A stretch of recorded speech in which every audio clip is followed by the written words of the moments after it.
Well, greetings and salutations, everybody. Welcome to the best damn movie-related show on the planet Earth, the John Campea Show, coming to you from right here on my YouTube channel. I'm, of course, your host, John Campea, and it is an awesome honor and privilege, as it is every day, to have you, our international friends, gather around as we talk about our favorite things in the world, movies, movie news, and all sorts of good things. And guys, it is awesome to have you guys joining me here today. Now, it's Friday. I was supposed to today, you guys will remember, I was supposed to today and for the next few weeks, be joined by Erin Cummings on Fridays. But something very important, I talked to her last night, something very important came up with her last night, and I really hope we're able to tell you guys about it soon. But something very important came up with her yesterday that's going to keep her tied up today. So today it's just you and me, an intimate little gathering as we talk about our favorite things in the world, movies, movie news, streaming, TV, all sorts of good stuff. Just want to remind you guys that, and people are asking me to spill what's going on with Erin. Nope, not going to do that. Anyway, so this afternoon, 3 p.m. Pacific Standard Time, that's Los Angeles time. I believe that's 6 p.m. on the East Coast. We are going to have our weekly The Falcon and the Winter Soldier open spoiler discussion. I hope you guys will come and join us for that. And we're going to save all of our Falcon and Winter Soldier discussion until that episode that we do a little bit later today. So I'm looking forward to that. And of course, today we had the first trailer for Suicide Squad drop. We're going to talk about that in a little bit. Michael Keaton may not actually be in the upcoming Flash movie, but not all is lost. Don't worry, guys. We'll talk about that in just a bit, too. The Oscars getting in some trouble from different people in the Hollywood industry for not letting people accept Oscars this year via Zoom call. We're going to talk about that. That and a few things more. So here's how today's show is going to go, guys. We're going to spend the first part of the show taking some predetermined topics, and then we're going to go into the second half of the show where we're going to take your live comments and questions. If you want to get in a comment or question to be read on the show, simply go into the description of this video and you'll see a tip link. Just click on it there, or you could enter it in manually at www.streamelements.com/movieblogtv/tip. You'll be getting your comment or question on the show if it's appropriate for the show, and of course, you'll be supporting the show at the same time. And all of us involved here at the John Campea Show, thank you guys very, very much for that support.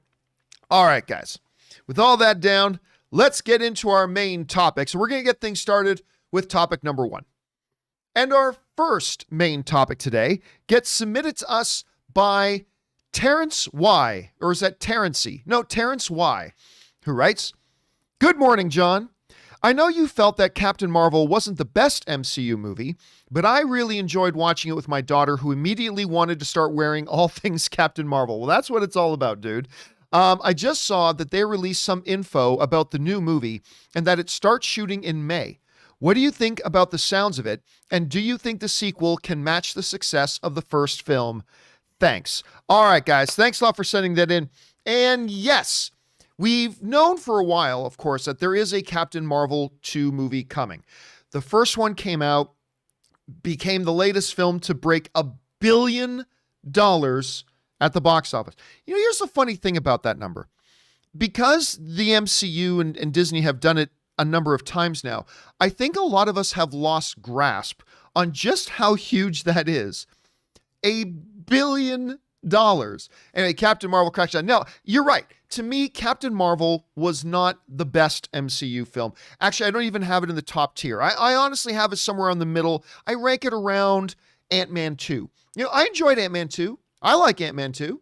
And I like Captain Marvel, but it's not like one of the, to me, it's not like the best offerings that the MCU has, but there is a lot of potential with the character that they have moving forward. Well, some information has now come out, as apparently they're further ahead and getting ready to shoot this thing than we thought, because reports are now there that they're going to start shooting this movie in May. This comes to us from the folks over at Screen Rant, who writes, "A new production listing reveals that Marvel's Captain Marvel 2, starring Brie Larson, starts shooting in London and Los Angeles on May 31st. The sequel will be directed by Candyman Reboot's 31-year-old Nia DaCosta. Captain Marvel directors Ryan Fleck and Anna Boden have publicly supported DaCosta's taking over the director's chair from them, and it seems as if things are moving forward swiftly on the sequel. Larson will, of course, return alongside Teyonah Parris, who we just saw in WandaVision as Monica Rambeau, and good Canadian girl Iman Vellani as Kamala Khan / Miss Marvel. Now, they also give us a little bit of details about what to expect. Captain Marvel 2 will be set in the present day. So some people thought they might do the Wonder Woman thing where they might place her in a different time period, but it is going to be set in the present day as opposed to the 1990 setting of the original movie, and will take place after the events of Avengers Endgame. So now we've got a little bit more context with that. All right, first things first. This is a little bit further ahead than where I thought they were going to be right now. I honestly didn't think they were going to start shooting this thing till much, much later in the year. So this is kind of a pleasant surprise. I like the sounds that I do like this going to be kind of like the other Marvel properties right now. Falcon and Winter Soldier is set post Endgame. WandaVision is set post Endgame. I like that they're bringing this thing to modern context as well. They're solidifying that again. So I do like that. I think that's a good move. And I'm looking forward to seeing Monica Rambeau and Ms. Marvel in there as well. On the question of, do I think that this can equal the success of the first Captain Marvel? I don't know about that, because that is a really tall order. You got to remember, like, it's not just that Captain Marvel was a hit, making $700 million, $800 million for a relatively unknown character amongst most average film fans. The thing made $1 billion, 1.1, if I'm not mistaken, somewhere around there, right? Can we expect it to come out and beat that? I don't know. That, again, that's a tall order. The unfortunate thing with the way we movie fans tend to look at this stuff, because we're pretty fickle. Like, if Captain Marvel 2 comes out and makes $895 million, again, Captain Marvel, okay, not Spider-Man, Captain Marvel. I think a lot of people will look at it and go, oh, well, it took a big drop. Well, I mean, it's still like almost $900 million. So I don't know. I think what its threshold for what it would consider success has to hover around the $800 million range.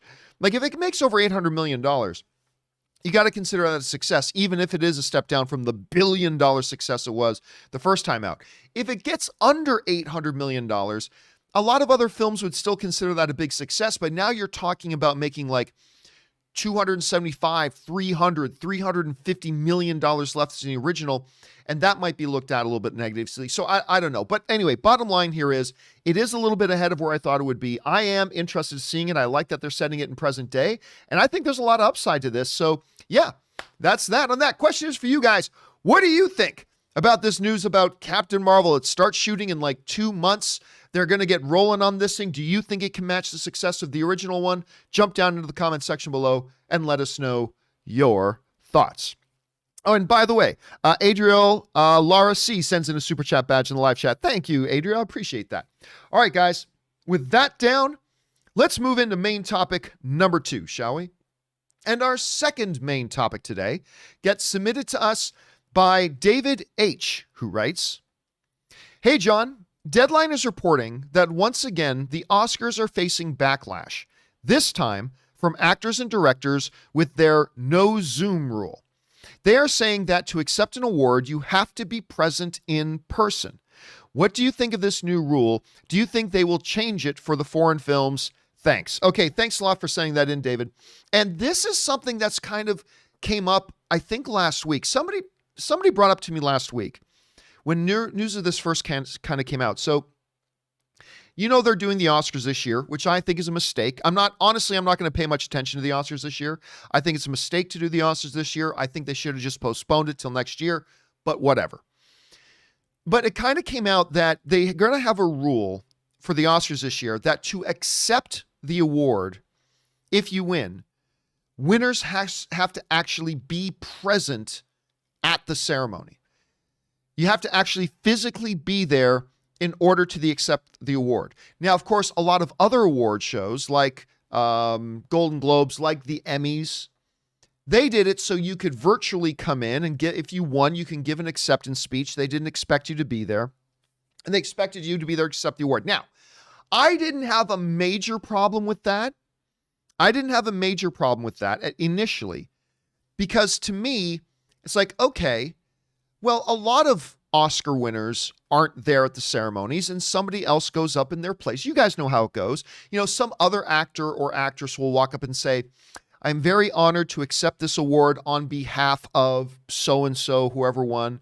like on behalf of Marlon Brando or whoever else, right? And, not a big deal. But I think I've changed my mind about that a little bit. Anyway, what's going on here is that a number of people in the industry are starting to speak up and saying that they do not like this rule.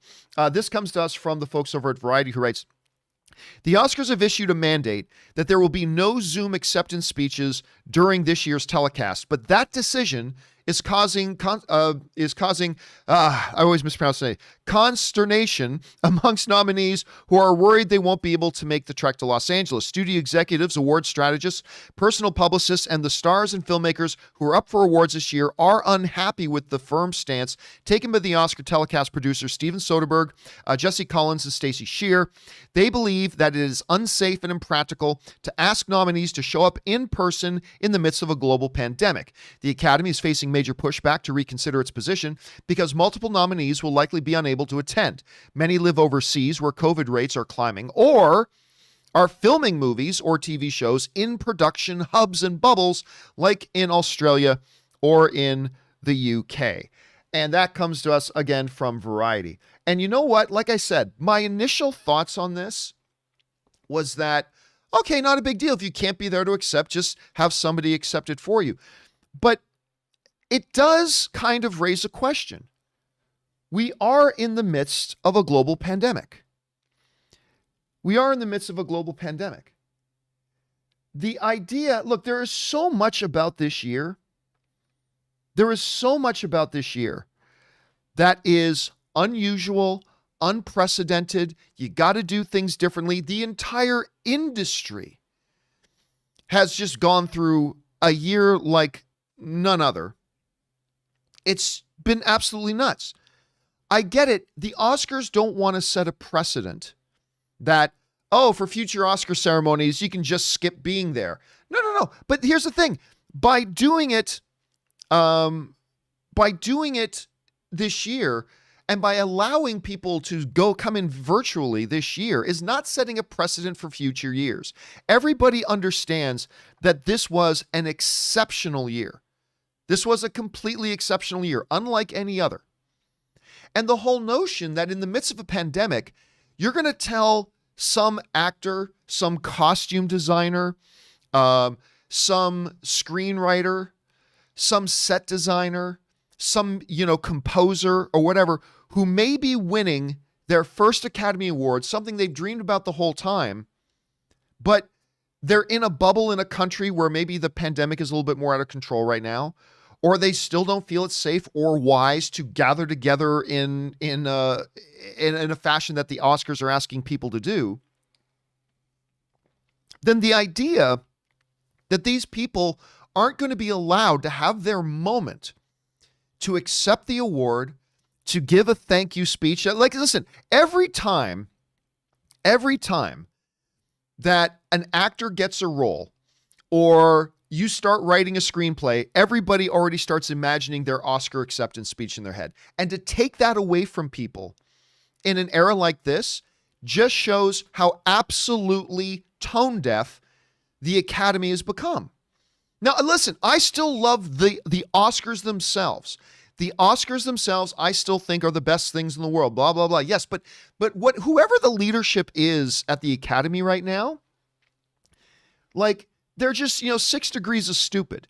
This is the same Academy leadership that a little while ago tried to propose the idea of introducing a new category of best popular film. What the fuck is a popular film? You freaking morons. I don't even get me started on the best freaking popular thing fiasco, where the entire industry looked at them and laughed in their faces. Like that, this is the same group. I don't even think they should be having an Oscars, but you're not going to let people zoom in again. And I got to listen, let me be completely transparent about this. My initial reaction was big deal. Okay, you can't zoom in. But the more I think about it, yeah, it really is a ridiculous position for them to take. Because I don't like what's going to happen? The director of Nomadland, she wins first Oscar, and you're not going to let her give a speech because maybe she doesn't think it's a good idea to be there in person during a pandemic? I don't know. It seems completely ridiculous to me, as are a lot of the decisions the Academy has been making lately. So that's just my point of view. Guys, what do you think? Maybe you see this completely differently. Maybe you look at this and say, yeah, it's still not a big deal. Hey, I thought that at one point too, so I can respect that. Or maybe you've changed your mind like I have and think, no, this is really utterly ridiculous. Every other awards ceremony is allowing for this because they understand what's going on in our world right now. Why can't you? Anyway, that's just where I'm at right now. Crescentiers, where are you at right now? What are your thinking, your thoughts on this? Jump down into the comment section below and leave your thoughts there. All right, let's move on here to main topic number 3. And our third main topic today gets submitted to us by Ryan. And Ryan writes, "Hey, John and crew, love the show. Thank you so much, Ryan. As you may be aware, Michael Keaton is potentially not going to appear in the Flash movie. They are clearly still moving ahead with it, and to my understanding, filming begins in April of 2021. That's just like a month from now. I also heard rumors that George Clooney or Christian Bale could replace Keaton if he is too busy. Any thoughts from the UK? Yeah, don't believe that for a second. Don't believe for a second that you're going to see. I mean, look, we live in a world, ladies and gentlemen. We live in a world, brothers and sisters, again, where Jamie Foxx is coming back as Electro. So anything is possible. If you were to ask me what's more likely, George Clooney making a cameo appearance as Batman in a DC film, or Jamie Foxx coming back as Electro, I would have said it's more likely that George Clooney would come back as Batman. However unlikely that is, I would have said that's more unlikely. And yet here we are. Jamie Foxx is coming. So anything is possible. Moving past what is possible into what is probable. I find it very, very, very unlikely that either Christian Bale or George Clooney, who is notoriously never wants to be associated with Batman again. Never wants to be associated with Batman again. And I just can't see Christian Bale pulling a stunt like that. It just seems like something Christian Bale would consider beneath him. I'm not saying I agree, but that just seems like something that could be there for him. So I know, but let's focus on the Michael Keaton thing for a second. So Michael Keaton, of course, big splashes of news happened a while ago when it came out that Michael Keaton was going to be appearing in the new Flash film. Now, we all knew that it was probably going to be a very small role. Like, everybody knew that. But still, everybody was still just quite excited about the idea of Michael Keaton popping back up and being in there again. Well, we started hearing whispers a little bit ago that it's not quite a done deal, that Michael Keaton may, in fact, not be in the new Flash film.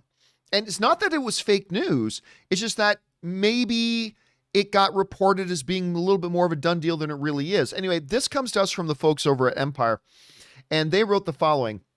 Let's be clear right now.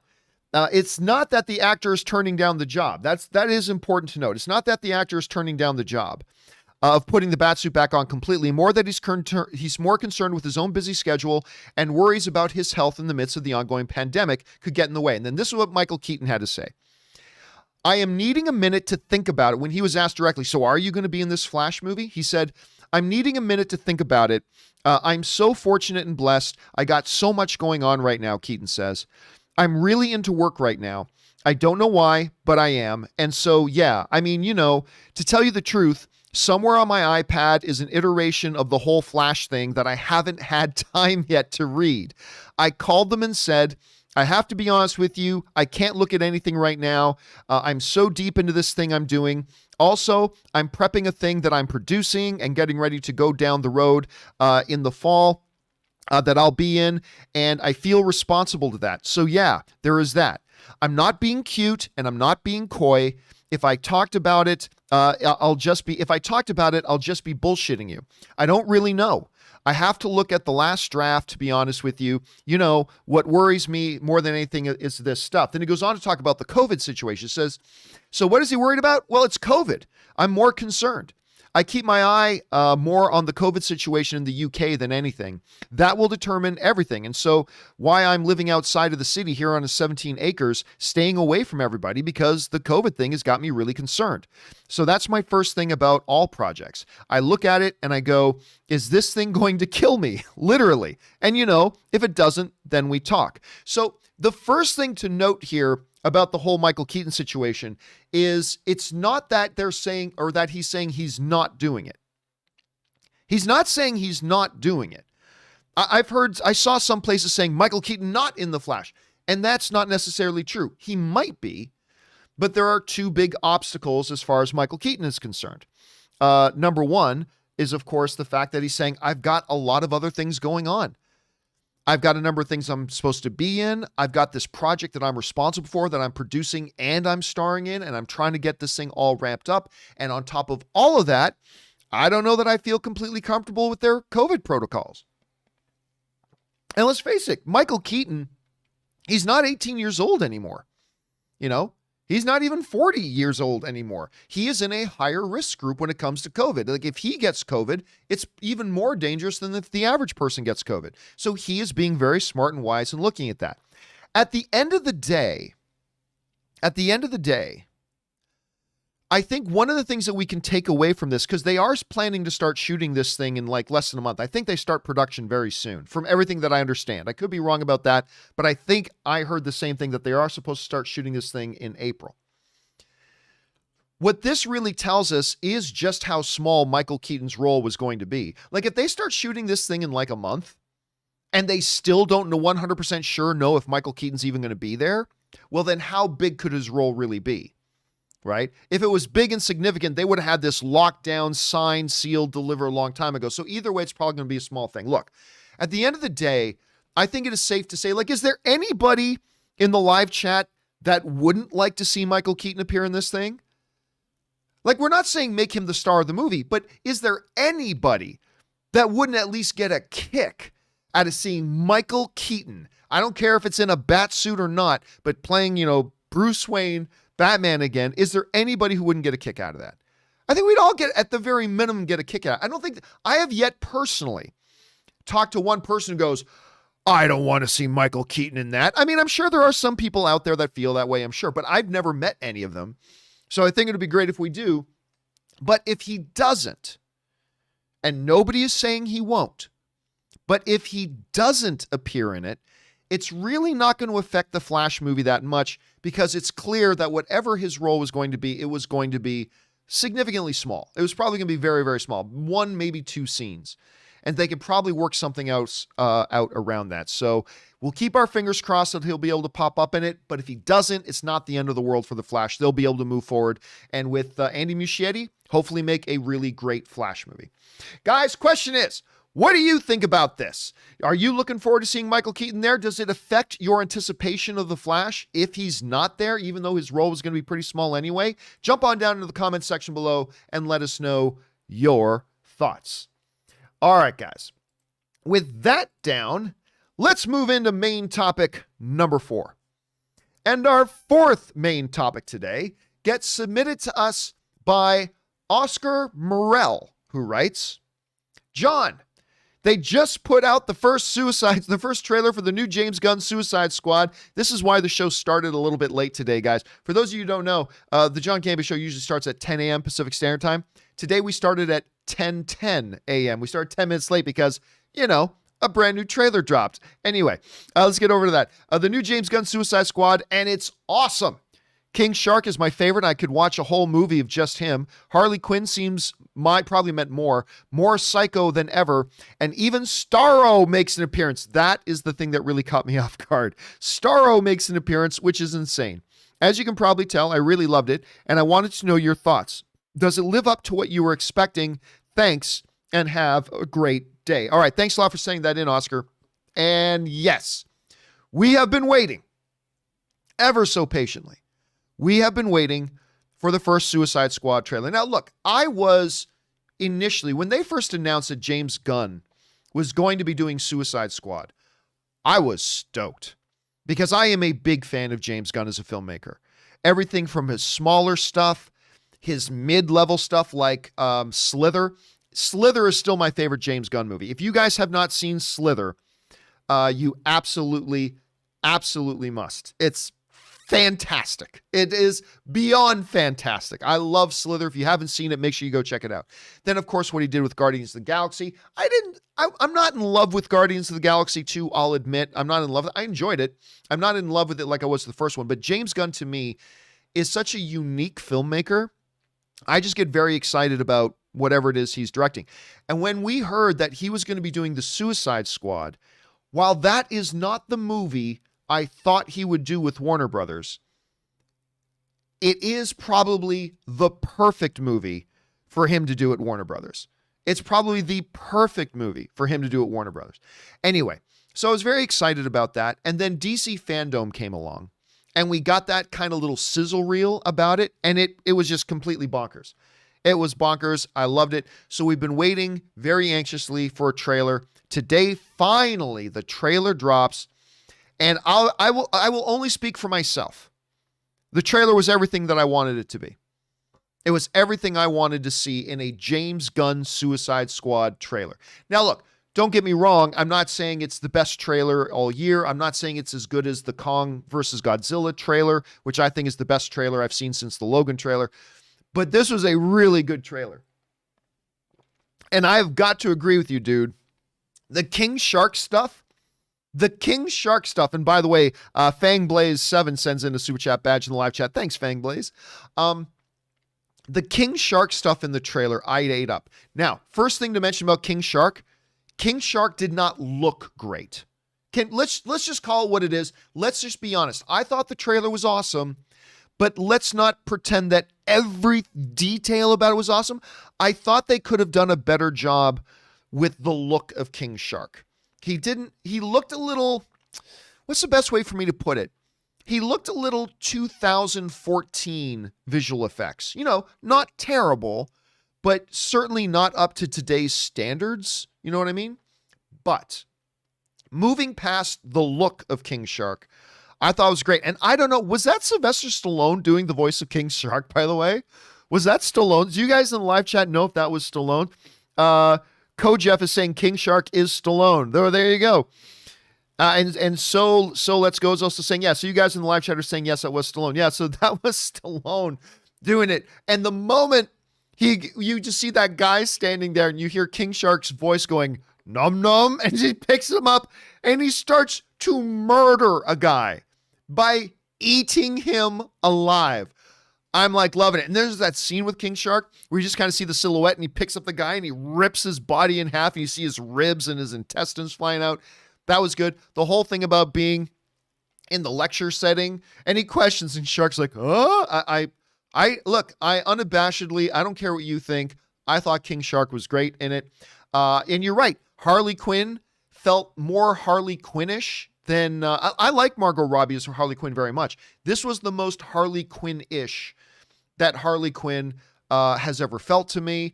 I just liked it. I even laughed a lot. Like, I don't think, and by the way, Colby Sullivan sends in a super chat badge in the live chat. Thanks, Colby. I don't think that John Cena, I think he's very good in supporting roles. I think he's got very good natural comedic timing. He's obviously not the strongest thespian. And I don't know if he can carry his own show because they're doing the Peacekeeper show. And I don't know if he's a good enough thespian to carry it on his own. But in supporting roles, I really like him. And I even like that line about, if this whole beach was covered in dicks and they say, eat those dicks for liberty, I would do it no problemo. I got to admit, I laughed. I laughed pretty hard at that. And then Starro arrives. Which I thought was just killer. I could not believe they put Starro in it. I could not believe they put him in there like at all. I never would have believed that. But then again, it is James Gunn. So of course James Gunn is going to put Starro in it. By the way, Scott Logan sends a super chat badge. Thank you for that, Scott. I mean, that just, and then when the guy on the controller was going like, it's a freaking kaiju. I was like, okay, yeah, that's it. This thing's going to be completely bonkers. Now, the one thing that I wish they did with this trailer, the one little thing that I wish they did was I wished they gave us a little bit more of an idea about, okay, just the basics. What's the movie about? Like, we understand, we already know what the Suicide Squad is. So we got the Suicide Squad, they got to go on a mission. Give us a little idea, but I guess maybe you can make an argument that they did give us a little bit of an idea by showing us Starro at all in the first place. So is Starro, was that just a one-time monster they got to fight quick and then they move on to something else? Is Starro the actual, antagonist of the film? He goes around world to world using little starfish to take over civilizations. Is that what they're going to do here? That would be kind of fun if they did. Or is there a different big bad guy? So I mean, I don't know. Lots of things, lots of questions to answer, but it was just a first trailer. And so, but for me personally, listen, like a lot of James Gunn stuff, I looked at this trailer and I can instantly tell this won't be for everybody. I mean, that's clear, right? Like, we all know that this is obviously not going to be for everybody. Not everybody is going to eat this up and love, whatever this thing is. So, and that's fine. It's not going to be for everyone. But for me, all I can say is that I thought it was completely killer. I loved it. I ate it up. I cannot wait to see more. Question is for you guys. What did you guys think of this first trailer for James Gunn's Suicide Squad? Jump on down into the comment section below and let us know your thoughts. Okay, guys, with all that down and out of the way, let's now move on and start taking your live comments and questions. We've fallen behind a little bit because we've had a lot of questions coming in the last couple of days. So we're probably a good 24, 30. We're going to start with some questions here that probably came in a good 24 to 36 hours ago.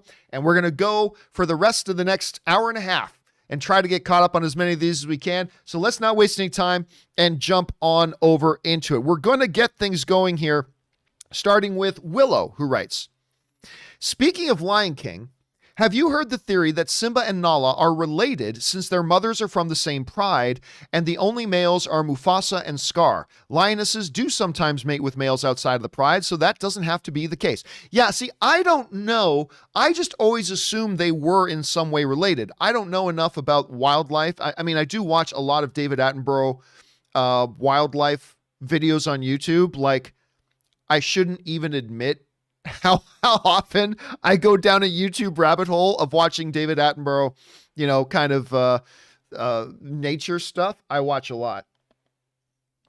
And a lot of lion stuff too. But I don't know. But I just kind of always kind of assumed they were in some way, shape, or form related. So yeah, there's that, Willow. All right, next up, Cutter Hale writes, hey, John, hope you're doing well. I am doing well, thank you. Are you seeing Nobody this weekend? I've got my tickets to see Nobody tonight. Anyway, you're going to go see Nobody this weekend. Free Guy and Hitman's Bodyguard 2 comes out a week apart in August. Could this hurt both movies? I don't think so. I know Ryan Reynolds is in both and just wanted your thoughts. Cheers and bring on the filthy. Yeah, I'm going to go see, Ann and I have our tickets to go see Nobody tonight. I was mentioning this on the show yesterday, but the good folks over at Universal, they got a hold of me 2 weeks ago, and they asked me if I wanted to come to a private screening of Nobody in a drive-in environment on the Universal lot. And they offered me to reenact some of the stunts in the movie with the movie's stunt team for Nobody. And I turned it down. And the reason I turned it down, and I told the rep this, the reason I turned it down is I said to them, look, I am very excited to see this movie. And I don't want my first viewing, drive-ins are great and everything, but I don't want my first viewing experience to be in a subpar image projection. I want to see this in a proper movie theater. So I said, I appreciate the offer, but I'm going to pass only because I'm very excited about this movie and I want my first viewing experience to be in a proper movie theater. And they were like, hey, cool. We're just happy you're excited to see it. And I'm like, I'm definitely excited to see it. So yeah, Ann and I, we are going to go watch this tonight and I'm very, very excited. As far as Hitman's Bodyguard 2 and Free Guy, let's be honest, these are not mega hit movies. And opening 1 week apart, I think is fine, particularly in today's environment. So I think they'll be fine. I don't think they're going to be badly affected at all. I don't think they'll be badly affected. All right, next up. BH writes, part 1 of 2. Hey, John, I discovered your YouTube channel when your epic meltdown of Collider went viral. I came for the epic meltdown and ended up staying for the amazing TV and movie content. I'm an aspiring filmmaker and wanted to get advice on learning more on filmmaking and specifically directing. I would really appreciate your recommendation in terms of online classes or resources. I've briefly started looking at film schools, but I don't know how feasible it is based on price. Thanks, and bring on the filthy. All right, thanks a lot for sending that in, man. And listen, one of the things I remember, I decided I wanted to get more of a better idea about what like real directors. I've directed some stuff. I'm not a real director. I'll just admit, I'm not a real director. I've directed a few things, but I play guitar. I'm not a guitarist. You know what I mean? I'm pretty good for a dude who just picks up a guitar and plays, but I'm not a guitarist, and I am not a director. I play director sometimes. And I remember hearing Quentin Tarantino once mention this film program. It's called a 2-day film school that's done by this guy called Dove S.S. Simmons, D-O-V, Dove S.S. Simmons. And I thought, well, this sounds interesting. And so I signed up and I went down to Hollywood and I took this 2-day I did it live. I took the in-person film course, and it's kind of funny. You know who I got partnered up with? Let me just see if I can find this. So, I'm a big fat Greek wedding INB. So I got partnered up with when I was there. So we did like little work group breakouts and everything too. And I got partnered up with, if you guys remember my big fat Greek wedding, the guy who plays her father in my big fat Greek wedding, his name's Michael Constantine. Michael Constantine is his name. And I actually got partnered up with Michael Constantine, who was there taking the film class as well. And I ended up having lunch with him that day. This dude, by the way, this dude was awesome. I really enjoyed talking to this guy. Anyway, that being said, and it was really good. I mean, look, don't overestimate what you'll get out of it because it is literally just 2 days. But the amount of information they just pack in general form, and especially for somebody like you who is thinking about getting into this, a 2-day film course like this would be great. Now, the good news is you can take it digitally. And by the way, I am in no way, shape, or form associated with this. I'm just saying I took this one thing once. I found it very, very enlightening. It gave me a really good perspective on a lot of different things.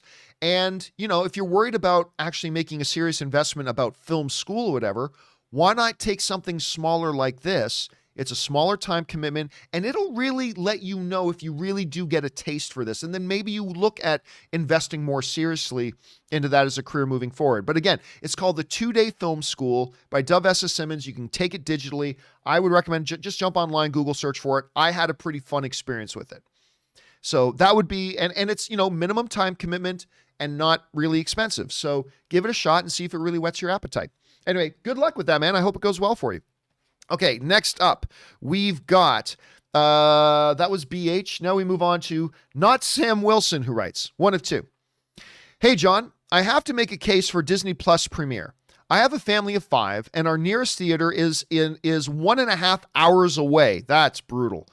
Everyone wanted to see Raya the Last Dragon, but if we went to the theater for it, it would have been travel, which would have been 3 hours of round trip. Travel plus $75 for tickets, plus dinner and or snacks. We're looking at over $200 for a family night out. Well, depending on how you want to do your family night, it could be significantly cheaper than that. But we're looking at $200 for a family night out, or $30 for the same movie at home. The whole family is all in on Star Wars and MCU, so Black Widow is a must watch. I will have to seriously consider saving money with the Disney Plus option when it drops. And listen, we were talking about this on the show yesterday. Now look, different people have different circumstances, and every circumstances will have a more ideal context, right? For somebody like me, who I do live close to movie theaters. I'm very lucky that way. I live relatively close to movie theaters, not an hour and a half away. And to me, the idea... All right, we're going to see if this starts working again. We'll find out in a second. I think we're up and running again. Are we back? Are we back? My apologies. I think we are back now. My apologies, guys. It looks like what happened was we had a complete and utter, we're back. Okay, good. We're back. We had, I've been using OBS, as now I normally, for years, I've used Wirecast as my live streaming platform. The last couple of years, or the last little while, I made a switch over to OBS to try some things out, and it's been going mostly well, but we just had OBS completely freeze. So my apologies for that, guys. We just had OBS freeze, but it appears that we are now back and up and running again. So let's keep things going. Oh, anyway, we were talking about not Sam Wilson and his question that he had about going to the theaters and all that kind of stuff. And when is it a good idea? When is it not? For somebody like me, if I'm going to pay $30 for a movie, I want the full movie going experience. I want to have a night out with my friends. I want to get together with other people. I want to go out to the big screen. I want to do, all that kind of stuff. I want the full movie going experience. I don't want to pay $30 and still just sit on my ass at home on the same TV in the same spot where I just watch YouTube videos by myself. I want to have a night out and experience. But there are definitely going to be people in different circumstances, Sam, where, like, for you, like, number one, you live an hour and a half away. I mean, that right there is a deal breaker. For most movies, living an hour and a half away for that is an absolute deal breaker. So my heart goes out to you on that one. So for somebody like you, in the circumstances that you're in, yeah, it totally makes sense. It totally makes sense that you would want to take advantage of that and watch it there. Like me, no way. I'm going to a movie theater to watch this movie the way it was meant to be watched. Like when Godzilla vs. Kong comes out, I got my tickets. I'm going to go see that thing in the damn theater. I ain't going to sit here and watch it at home. I'm going to see Godzilla vs. Kong on the big screen. But again, different people have different circumstances. And for you, Sam, that clearly for you, that makes a lot of sense, especially that hour and a half living away from a theater thing. Anyway, I hope you enjoy yourself, man. I hope you have a good time watching it wherever you end up watching it. All right, next up. Let's see here. Dan Townsend writes, "Hey, John, one of two. I saw you mentioned Aragon in Wednesday's show, and I felt I would chime in. For me, it was such a shame that this movie was so terrible. It was a shame that it was so terrible. The series was my favorite as a kid, and I really think this would make a fantastic set of films. Do you think there would ever be enough demand for it to get a reboot? Thanks, and bring on the filthy." Yeah, we talked about that. Aragon was such a popular series of books about the dragon. And, there was a lot of excitement when they came out with the first movie. Jeremy Irons was in it. Djimon Hounsou was in it. John Malkovich was in it. You definitely amassed a good amount of talent and cast. But the movie was terrible.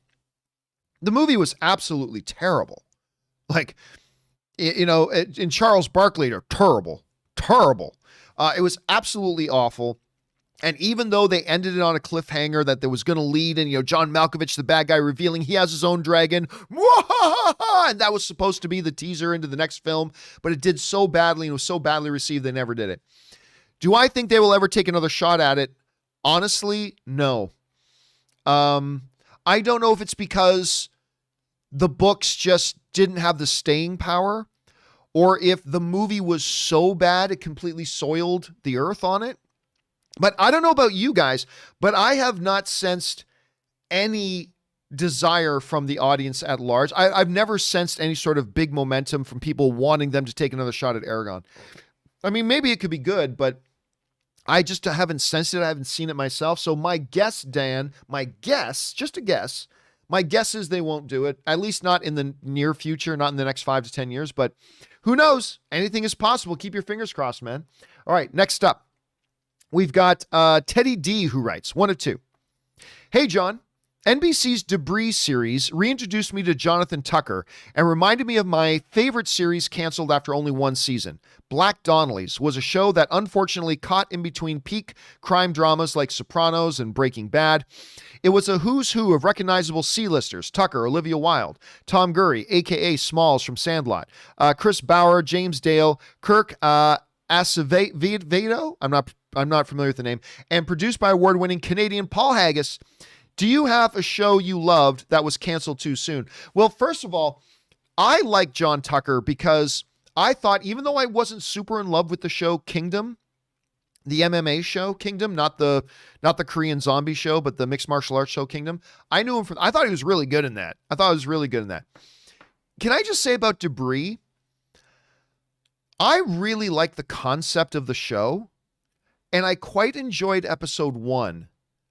But I just watched the latest episode, which I think is episode 4. I think that's the latest one. I am not in love with this show Debris anymore. Like, there doesn't seem to be any rhyme or reason. I don't know, for any of you, like, just let me know, do any of you guys watch Debris? Have you guys been watching this show at all? That's come out. A really, really cool concept. But it just seems to me like, I don't know, there's no construct of logic there. Like, a bunch of you guys are saying, no, none of you have even checked it out. So the basic premise of the show is really interesting.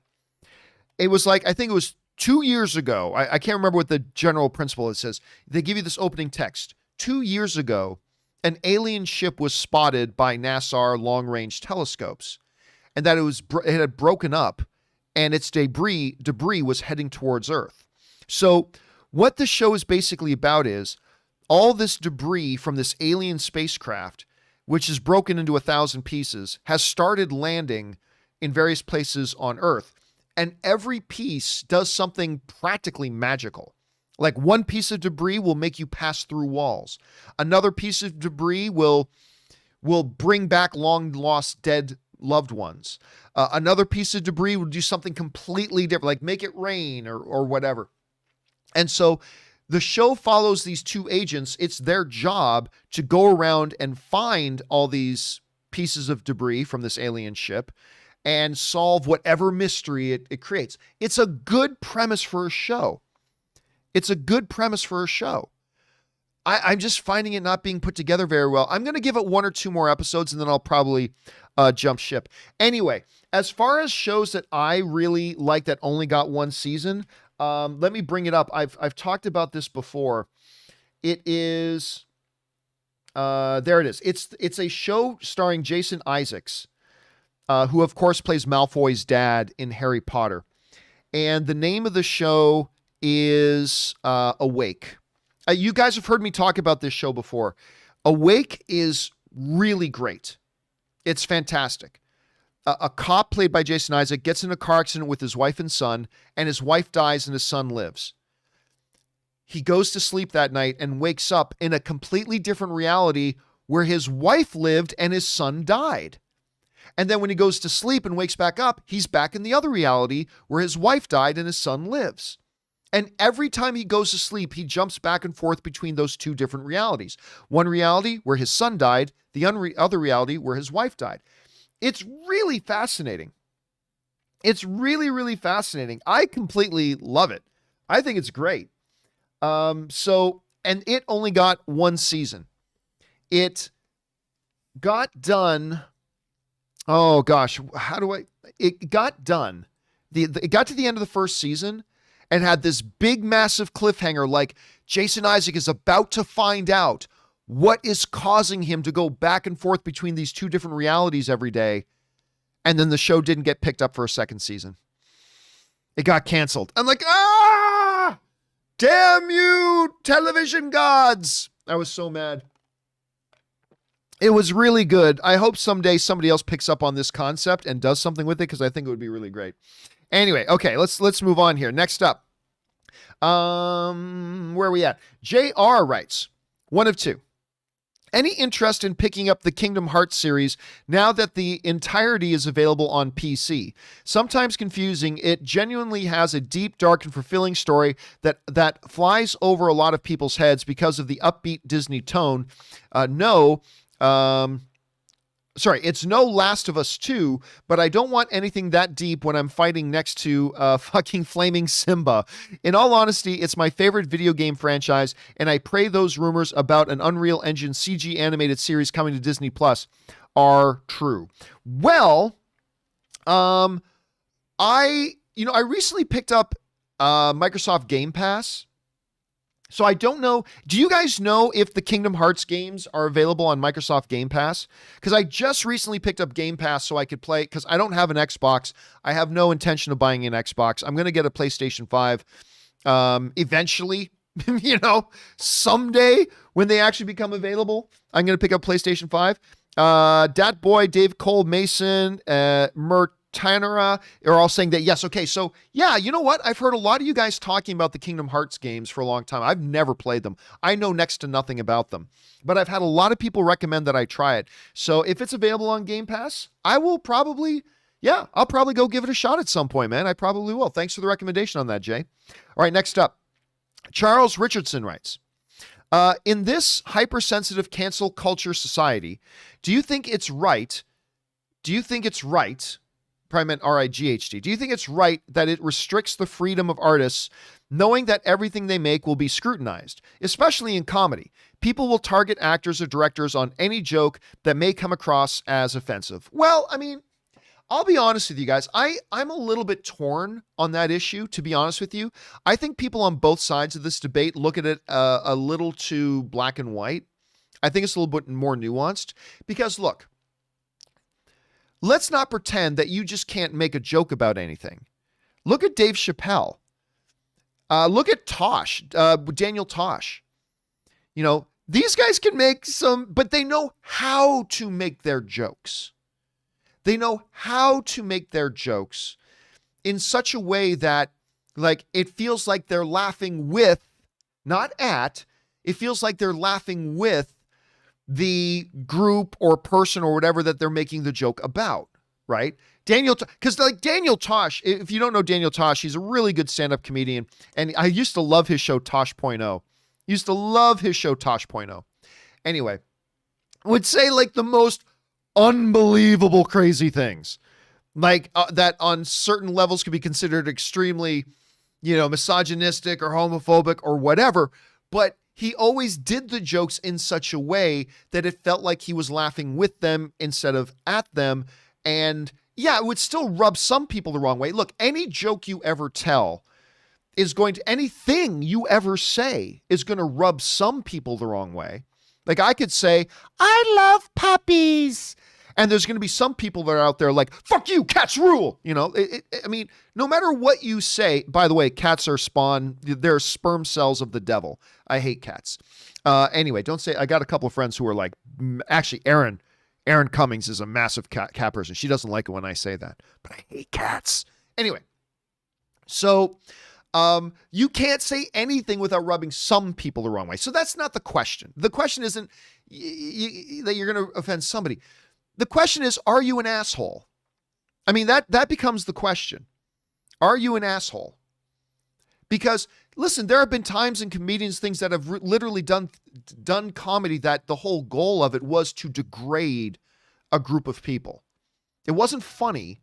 It wasn't let's laugh together. It wasn't let me laugh with you. It was we're going to degrade this group of people and just laugh at them.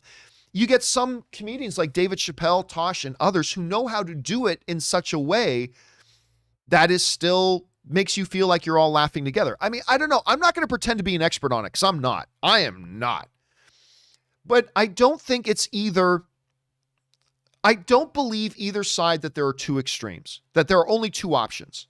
Number one, be complete assholes and never care if you're really, really hurting people in your comedy. Or number two, don't joke about anything because you can't laugh at anything. I don't think those are the only two options on the table. And I reject this notion that it's got to be either the one extreme or the other. I believe there is a lot. And I think guys like Tosh, I believe guys like Chappelle are great examples that you can find a way to be there in the middle of both. I don't know. Again, I'm no expert on stand-up comedy. So I'm just giving you my random armchair quarterback kind of thoughts on it. And by the way, my thoughts on this might be different 4 months from now. I don't know. But yeah, I don't think I think on the one hand, there are some comedians that just made a living off of degrading people. And that's not cool. There are some comedians that are extremely edgy and are able to get away with it. So, I mean, I don't know. I think it's more nuanced. I think it is more nuanced than people on either side of that debate want to admit. But anyway, that's just me saying, I don't know. Who knows? Let's see how it shakes out. All right, next up. War Doctor 10 writes, "Hey, John and crew, which of the WWE Big Four pay-per-views have you been to, if any? I've been to three WrestleManias. I've been to three: WrestleMania 21, Survivor Series 2017, and Royal Rumble 2018. Thoughts? I've only ever I've gone to a couple of live WWE events when they used to tour and do their house shows, but I've only ever been to one of the big majors. I went to a WrestleMania. Me, Ann, and a couple of our friends, we drove down to San Francisco, and we were at the WrestleMania where, what's the guy's name? I forget his name. Who's the guy? He's called Rollins. Seth Rollins, right.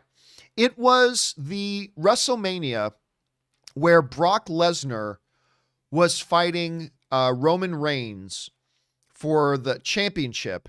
And then at the end of that match, Seth Rollins ran into the ring to cash in his Money in the Bank contract and pinned one of the two, and Seth Rollins became the heavyweight champion. That was the one.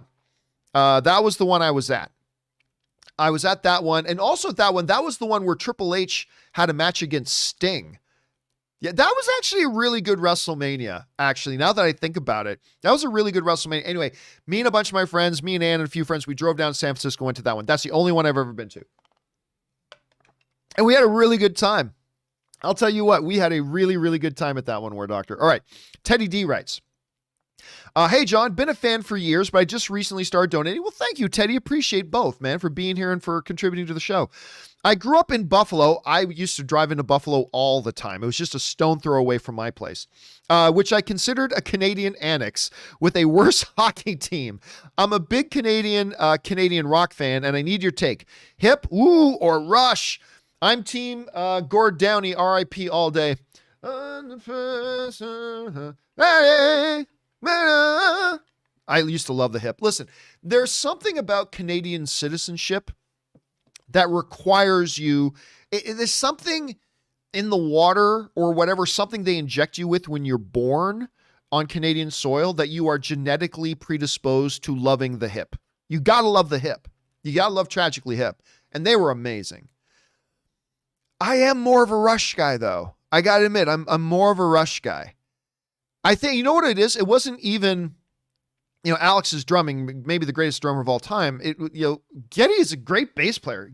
I think Geddy's underestimated as a bass player. But anyway, yes, I will say, even though it goes, against some common wisdom, I'm going to say I'm more of a Rush guy. I'm more of a Rush. Although I loved the Hip. I absolutely loved the Hip.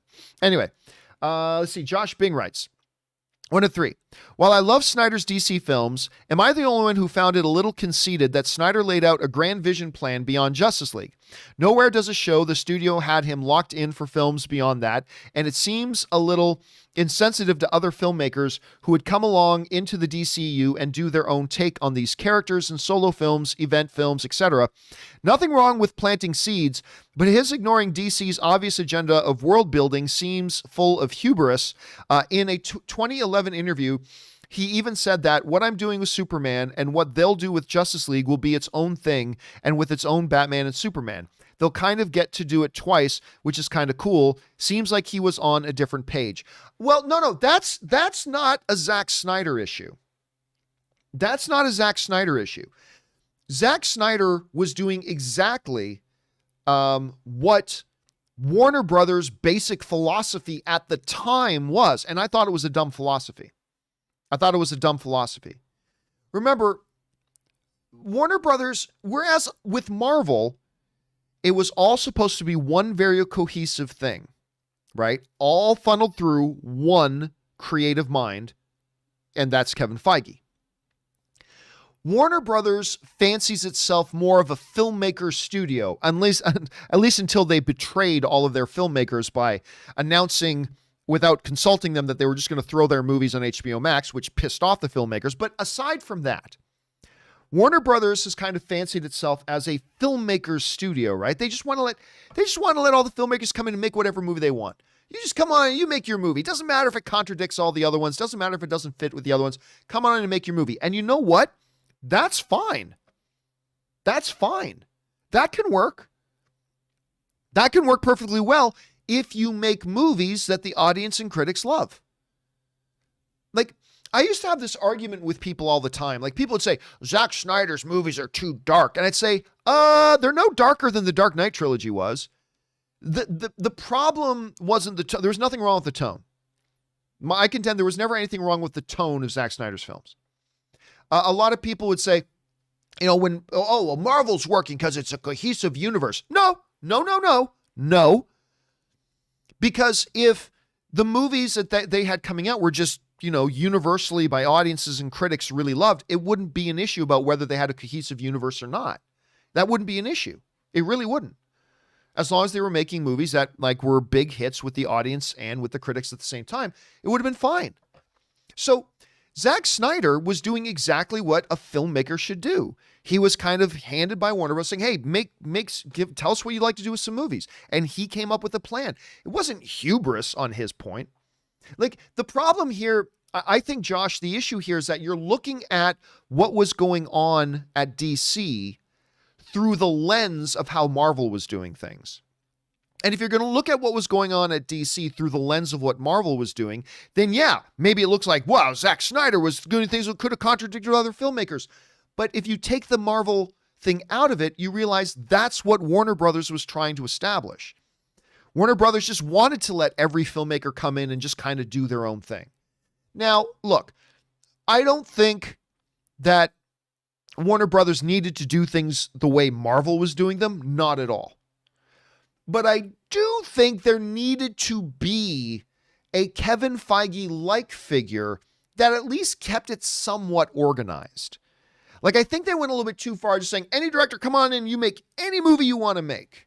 You make your movie the way you want to do it. You just go. I still think there should have been a little bit of oversight and a little bit of organization, just a little bit. Still leave the directors their creative freedom. So no, the issue was not Zack Snyder. He was just working within the context and the framework that Warner Brothers had set up, and he was just doing his thing. So no, the issue was not Zack Snyder. The issue there wasn't Zack Snyder. But I can see, once again, if you're looking at it through the prism of how Marvel did things, it can look like that. But the reality is that's not what it was. Anyway, good observation, though, Josh. Thanks for writing that in. All right, Luke Nukem writes, as opposed to Duke Nukem, writes, one of two. Hey there, John, and possibly Rob. Again, I'm flying solo today. Just want to say thanks for inspiring me to be passionate about my own channel based around miniature tabletop gaming. I love it. Me and my buddies used to play Warhammer. Have either of you ever heard about the hobby, Warhammer, etc.? Games Workshop had a massive financial rise and have started to fund several animated movies and now a live-action TV series based on Eisenhorn with showrunner Frank Spotnitz. I'm super excited to see where this goes. Warhammer fiction is a gold mine done right. Your thoughts? I don't know that Warhammer is a gold mine done right. Now, I used to have especially my buddy Rodney. My buddy Rodney back in Canada is the one who got me into any tabletop gaming I used to do. Used to be with not including role playing. When I say tabletop, I don't mean role playing games like D&D or DC Heroes or Star Wars, but actual. If you guys might have seen this, you get a big table. You set up a terrain with a carpet that was supposed to be grass, and then you have buildings and models, and you have your little figures, and you use measuring sticks and all that kind of stuff. It was really fun. Had a good time playing Warhammer. Do I think it could appeal to a mass audience? I'm not convinced of that. Now, I'm not saying no. I'm just saying I'm not convinced that something like that would have a mass appeal to a lot of audience. Now, look, I know there's been a lot of Warhammer fiction. I remember going into the bookstores. Yes, I still love going into bookstores. Going into bookstores and saying Warhammer novels of this and this. But again, I don't know if that would have appeal to a mass-wide audience the way that a Marvel movie would, or the way that a Star Wars movie would, or a way that a Wonder Woman movie would, or something like that. You know what I'm saying? So I just don't know that would be there. So I don't know that I agree that it's a gold mine just waiting to be exploited. But I'm not going to lie to you. If they did something with Warhammer, like a live-action, modestly budgeted thing, it would have my attention, because I remember playing that stuff. It would get my attention. Anyway, thanks for that, Luke.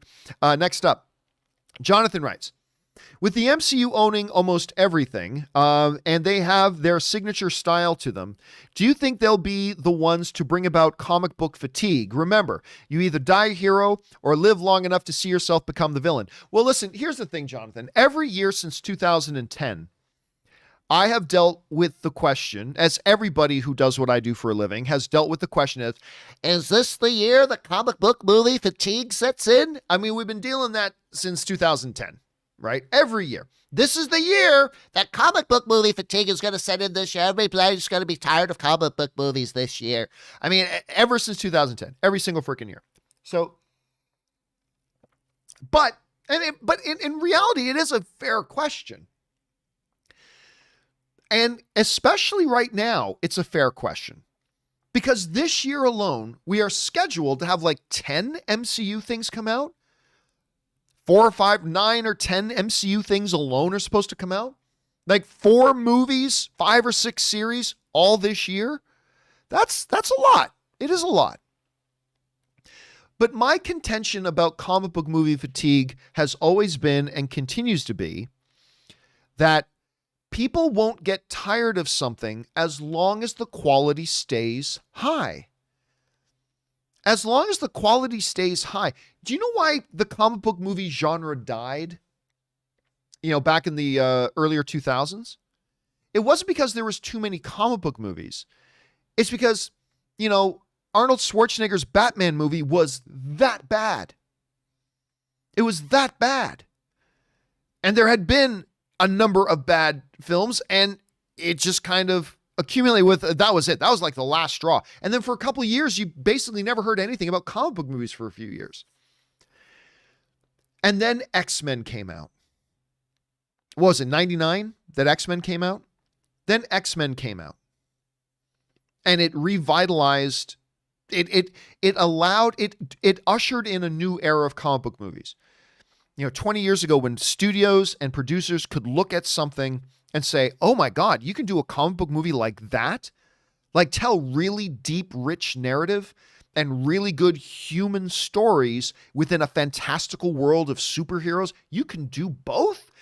And it kind of reintroduced this whole notion of this. And listen, as long as movies keep coming out and get the audience reactions that, whether it's movies or miniseries, and keep getting the reactions that like a WandaVision's getting. Hell, even Superman and Lois is great. I just finally watched the newest episode of that. I keep waiting for Superman and Lois to shit the bed, and it just keeps delivering. No, episode 5. Just watched episode 5.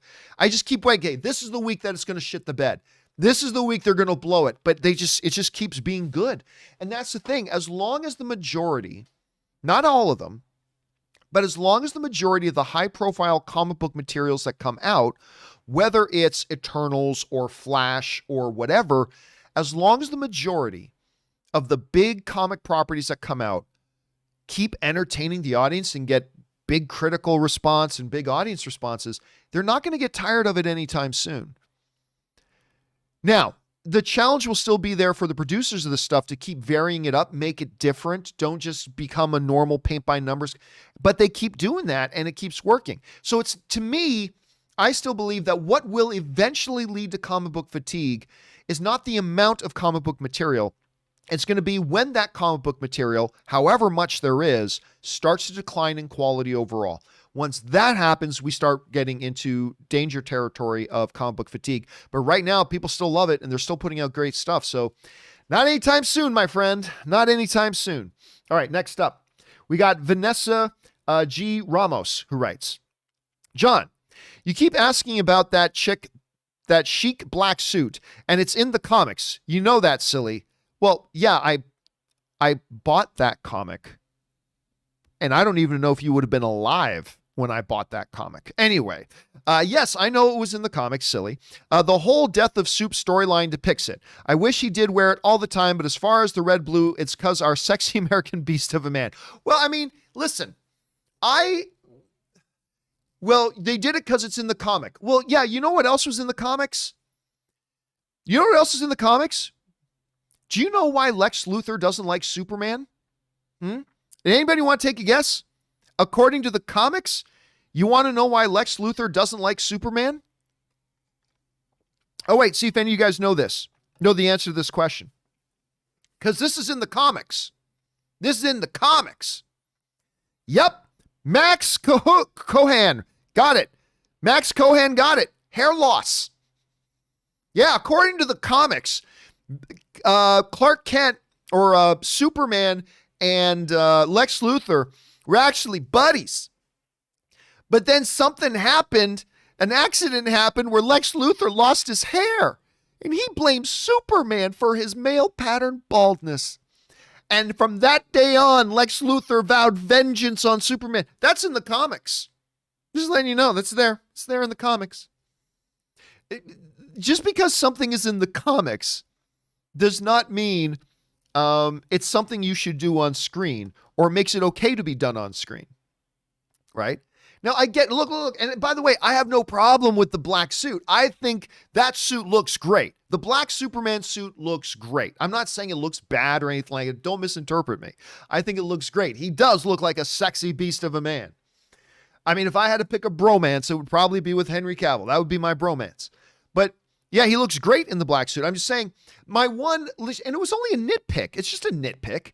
My nitpick about the black suit was there was no explanation given for why he bypassed the red and blue and went with the black. Now, I understand some people kept saying to me, well, it's because, John, you don't understand, as a black suit, it will absorb more of the sun's energy, and that's how Superman gets his power. Yeah, okay, I get that, but if the suit actually did make him absorb the sun's energy more to make him more powerful, why wouldn't he just wear that suit all the time?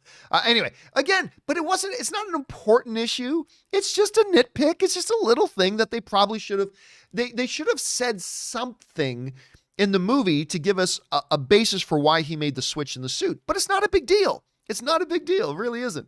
But yes, I am aware that it was in the comics. I am very, very aware that it was in the comics. Anyway, next up. And I agree with you, Vanessa. He's a sexy American beast of a man. I say that as a very, secure in my heterosexuality male, my boringly heterosexual maleness, that he is an American sexy beast of a man. Of that, I cannot argue with you. All right. John's Tiny TV writes, Warner Brothers is totally releasing all this Flash, Shazam, and Zatanna news to bury this. Oh, that is just so stupid. I'm not even going to read the rest of that. You got to be a special kind of dumb to actually believe that. Anyway, Ahmed writes, hey, John, I love Zack Snyder's work with the DCEU. It connects with my heart. It connects with my heart, soul, spirit, mind on a vibrational level. Why does his work create so much division in the superhero fan base? My mind can't comprehend how someone can't like or enjoy his work. Well, we actually talked about this once. Now, you have to, of course, understand that you're talking to somebody who has really enjoyed his DC work, particularly Man of Steel. Right? Particularly Man of Steel. You can just barely see, there you can see Henry right here with America's abs. You can see Henry there. That's the only movie paraphernalia I have here in the office on screen.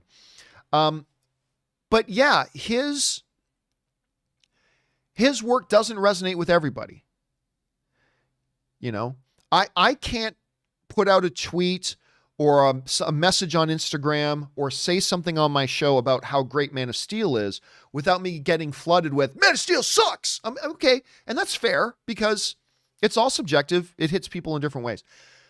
Honestly, I said this once before. We did a video once about why is Zack Snyder such a polarizing figure? And I think some of it has to do with his style. His style just isn't for everybody. His style works really well on some people like me, but his style is not for everybody. And that's part of it, but that's true of every filmmaker. Every filmmaker will have some people that like their work, some people that don't. Why does Zack Snyder become so polarizing? Why does Zack Snyder become the lightning rod that divides everybody? And I think a lot of it, outside of stylistic issues, whatever, I honestly believe that it comes down to it's something that Zack Snyder had nothing to do with. And that is, you got to remember when Man of Steel and Batman versus Superman, and again, I can't prove this. This is just my hypothesis, okay? When Batman versus Superman came out, And when, around that time period, that was really at the height of the vitriol that was going on in the Marvel DC fanboy war, right? It seemed like everybody insisted you had to pick a side. You either had to be a blind corporate Marvel zombie slave, or you had to be a blind corporate DC zombie slave. You had to pick one, and you had to be one. And at that period of time, it was like anything that got mentioned that was Marvel, if you were in the blind corporate DC zombie fanboy camp, you had to instantly attack it, and vice versa. And it was, it's still there today to a degree, but it's nowhere near as bad as it was 5 years ago. 5 years, for those of you who were in these types of communities 5 years ago, you remember just how vitriol it was. It was really, really brutal. And Zack Snyder involuntarily, I think, kind of became the face of that war, right? You had your Marvel corporate zombie slaves, and they were just like, DC sucks, everything about DC, look how much everything DC sucks. And because kind of Zack Snyder was kind of the face of what was going on at DC at the time, I think he kind of became that rallying point. Well, then he sucks because he's over at DC and everything that's DC sucks. So he can suck it. DC sucks. And Zack Snyder is the face of DC, so everything about that sucks. Now, at the same time, while if you were a Marvel corporate slave, you had to hate everything DC, it was also, if you were a Marvel corporate slave, you had to absolutely love everything that was Marvel, and the same with DC, right? If you were a DC corporate slave, you had to love everything about DC was perfect. And everything, if you were a Marvel slave, everything about Marvel's perfect. So while you had all the Marvel corporate zombie slaves going, DC sucks and Snyder's the face, so Snyder sucks. You had DC fans who were like, no, he's our guy. He's on the DC side. Everything about him is perfect and everything about him is awesome. And so here's Zack Snyder. He's just, dude, I'm just a storyteller. I'm a filmmaker. And I think he unwittingly kind of got put in the middle of this really moronic war between the DC and the Marvel corporate zombie slave fanboys.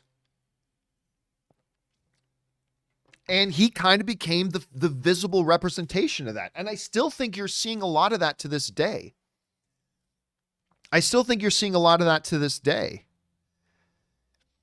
And, it's nowhere near as bad as it used to be. But it's still there. And it's still bad. And there's still this absolutism, right? There's still this absolutism about it. Only Sith deals in absolutes. No, but seriously, there's this absolutism to it because you either completely love something or you completely hate it. There's no middle ground. We live in a society today, ladies and gentlemen, where everything is a 10, 10, 10, 10, 10, or it's a 0, 0, 0, 0, 0, 0. There's no such thing as anything in between. It's a perfect 10 or it's an absolute 0. It's a perfect 10 or it's an absolute 0. So some people will hear me talk about Man of Steel, and they're just like, oh, you're just a Zack Snyder apologist. Even though he makes bad movies, No, I just happen to like these movies. I'm not a Zack Snyder apologist. I'll tell you that I think Sucker Punch is a bad movie. It's his only bad movie, in my opinion. But I'll tell you that. So yeah, I like Batman versus Superman. I like Man of Steel. I love 300. There's a lot of stuff that he's done that I just really liked. But I'm no Zack Snyder apologist. But then some people on the other side is, you weren't interested in a Snyder cut, so you hate Zack Snyder. No, I do not. I actually am a big fan of Zack Snyder. Anyway, but there's still remnants of that absolutism, right? There's that absolutism that's still there. Again, it's not nearly as vitriol or as toxic as it used to be 5 years ago. But anyway, getting back to the question then, Ahmed, is that I think, again, all film is subjective. And you and I just have to, and all of us just have to accept that we can love a movie, whether, say, it's Man of Steel, we can love a movie and just be okay with that. There are other people who don't. Like, I have a lot of people that tell me all this time, John, Star Wars sucks. I'm like, oh, well, I wish you loved it because I loved it, but you don't, and that's okay. That's okay if you think Star Wars sucks. I think you're a little bit crazy, but that's okay. And that's the thing, Ahmed, you just got to be okay with it. And understand there's probably stuff that other people love that you hate, and then they probably look at you and say, how do you not love this thing, dude? Right? That's just part of being a film fan. Anyway, let's move on. Next up, Jared's Reviews writes, where are we at? There it is, 1 of 3. Hey, John. Hopefully I get this question in when Erin is still there. Of course, Erin was not in. She's not going to be in on Thursday. She's going to be on Fridays from now on, at least for the next couple of months, except for today, because something kind of big came up for her that we can't talk about yet. And we'll hopefully, fingers crossed, we may never be able to tell you about it, but fingers crossed that maybe we will be able to soon. Anyway, but when I was growing up, my family couldn't afford to go to the movies, but we had cable TV and would watch movies, the movies that were on cable. Do you know whose movies were always playing? Will Smith's. It's true.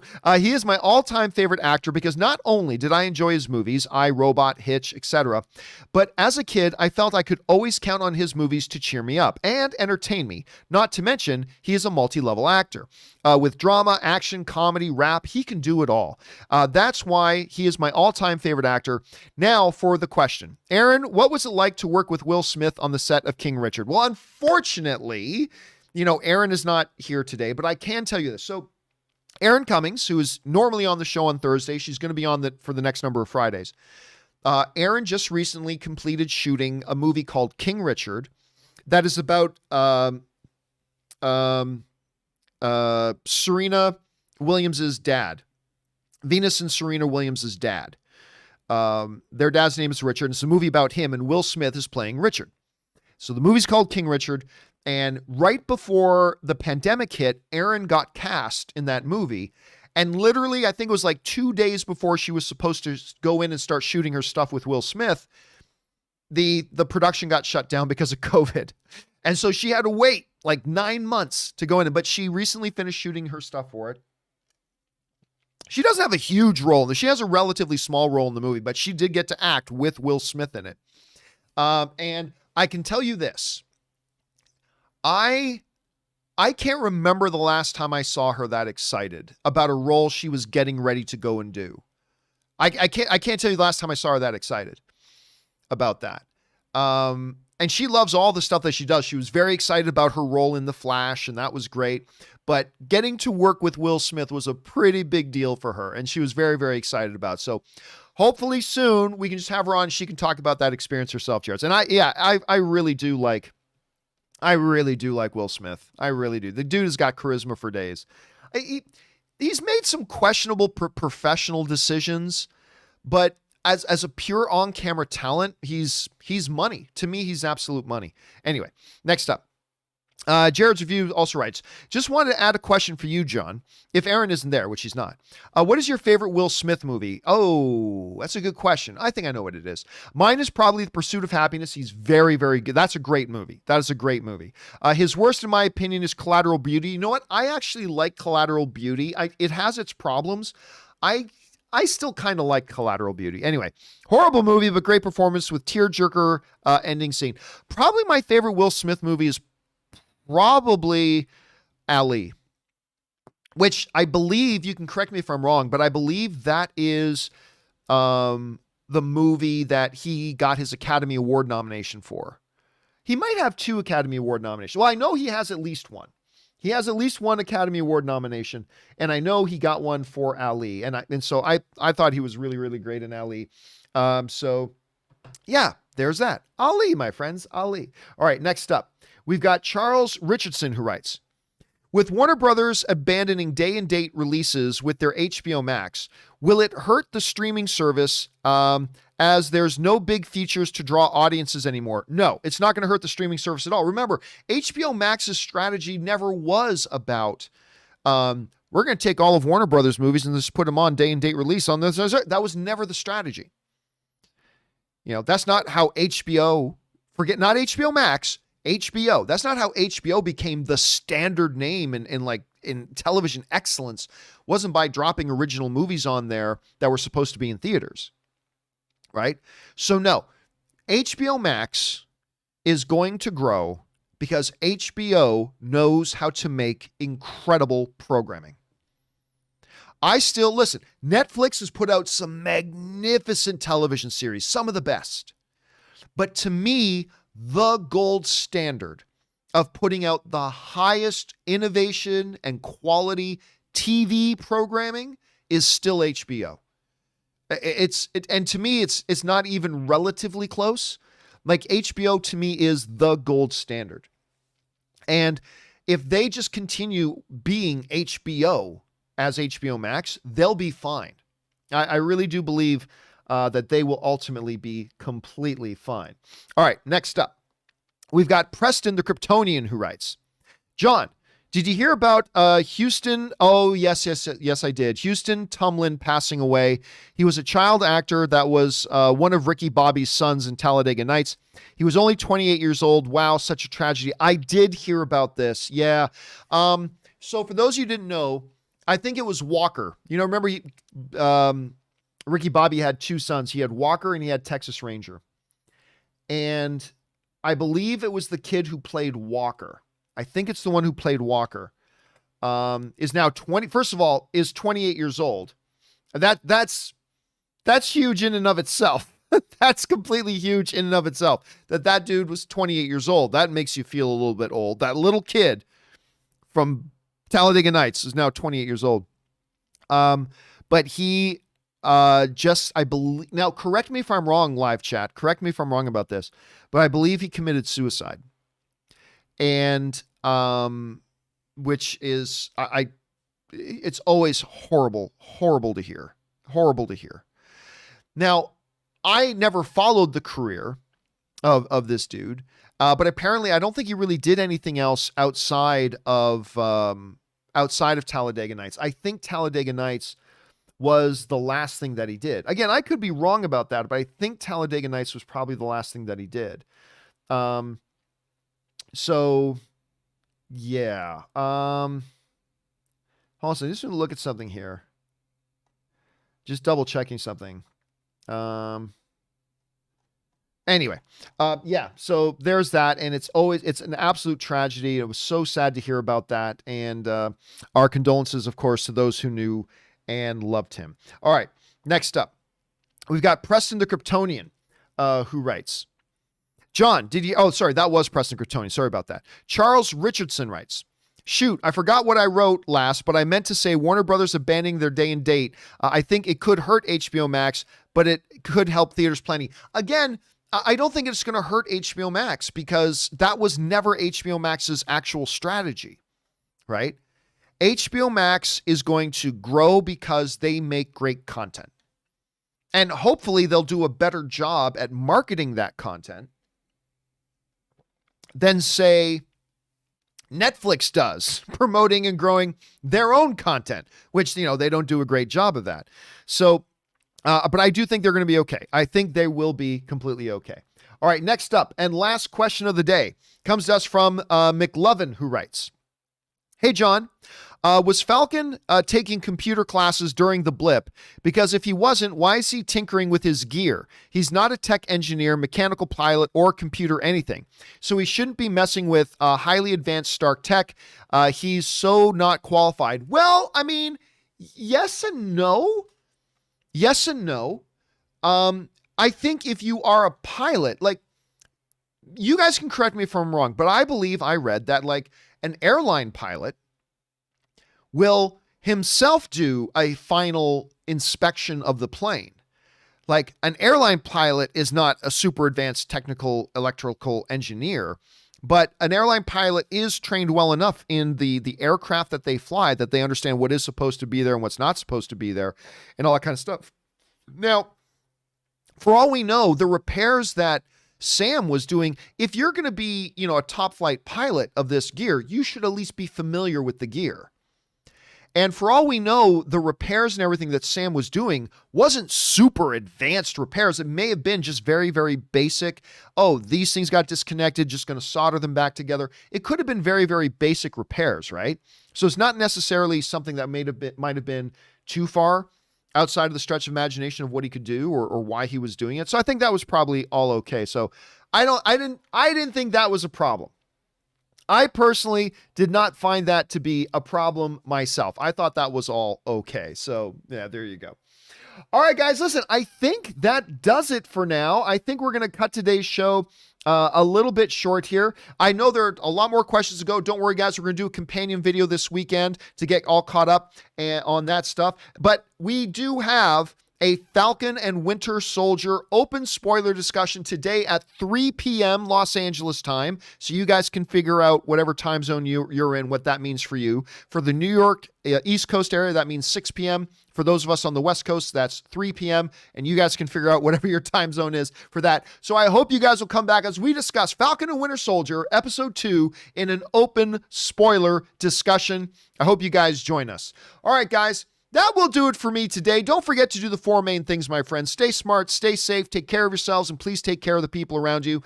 That'll do it for me for now, guys. My name's John Campea, and until next time, my friends, bye-bye.